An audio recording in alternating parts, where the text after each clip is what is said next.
আসসালামু আলাইকুম ওয়া রাহমাতুল্লাহি ওয়া বারাকাতুহু ইন্নাল হামদালিল্লাহ নাহমাদুহু ওয়া নুসাল্লি আলা রাসূলিল কারীম আম্মা বা'দ।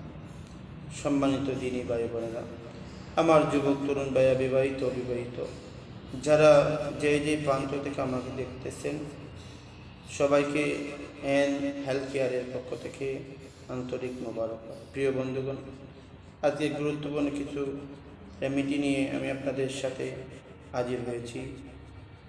আপনারা ধৈর্য সহকারে ভিডিও শুরু থেকে শেষ পর্যন্ত দেখেন। প্রিয় বন্ধুগণ, যারা যৌবনে তারুণ্যে যারা লিঙ্গের উপর অত্যাচার করেছেন, নির্যাতন করেছেন, যেমন আপনি আগ ব্যবহার করেছেন অথবা কোনো নাপাকি মহিলাদের কাছে গিয়ে টাকার মাধ্যমে এনজয় করেছেন, অথবা আপনি রিলেশনের মাধ্যমে হয়তো ফোনের মাধ্যমে কথা বলতে বলতে এক পর্যায়ে লিঙ্গের 12টা বাজিয়ে দিয়েছেন, অথবা যারা বিবাহ করেছেন বিদেশ চলে গিয়েছেন, ওয়াইফের সাথে কথা বলতে বলতে এক ধরনের পিস্তা পানি বের হয়ে এখন লিঙ্গ দুর্বল হয়ে গেছে, দাঁড়ায় না, অথবা অস্তমিতনের কারণে আগা মোটা হয়ে গেছে, গুড়ি চিকনো হয়ে গেছে, এখন স্ত্রীকে আপনি সময় দিতে পারেন না।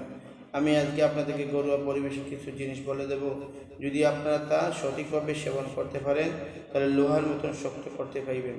আপনি যদি লোহার মতন শক্ত করতে চাইলেন, আমার এই জিনিসগুলো আপনাকে 1 নম্বর হচ্ছে যাদের একদম দাঁড়ায় না, বা যাদের দাঁড়াইলেও কিছুক্ষণ আপনার দাঁড়িয়ে থাকে আবার ঢিল হয়ে যায়, তারা কি করবেন? প্রথমে আপনার ডোল শাকের ডাটা নেবেন কয়েকটা, 2 নম্বরে আপনি 2 চামচ কাঠি অরিজিনাল মধু নেবেন, 3 নম্বরে টেটি শাকের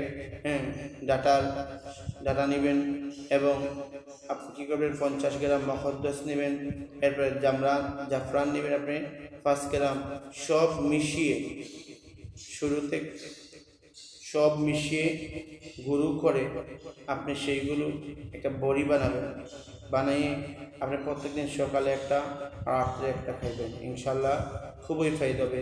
আমি আবারও বলছি, ওষুধ করি না, হয়তো আপনারা বুঝতে পারছেন না। 1 নম্বর ডোল শাকের ডাটা কয়েকটা নেবেন, 2 নম্বরে মধু নেবেন 2 চামচ, 3 নম্বরে টেকিটাকের ডাটা নেবেন কয়েকটা, এবং 50 গ্রাম মখদ্দস নেবেন, এবং 5 গ্রাম জাফরান নেবেন। সবগুলো গুঁড়া করবেন, গুঁড়ো করে আপনি এইগুলো কি বটিকা তৈরি করবেন, আর তৈরি করে আপনারা একটা একটা করে প্রতিদিন সকালে রাতে খাবেন। ইনশাল্লাহ আপনার লিঙ্গ লোহার মতন শক্ত হবে, আপনি ইচ্ছা মতন আপনার ওয়াইফের সাথে এনজয় করতে পারবেন। প্রিয় বন্ধুগণ, আজ এই পর্যন্ত দেখা হবে অন্য কোনো ভিডিওতে। আসসালামু আলাইকুম ওয়া রাহমাতুল্লাহ।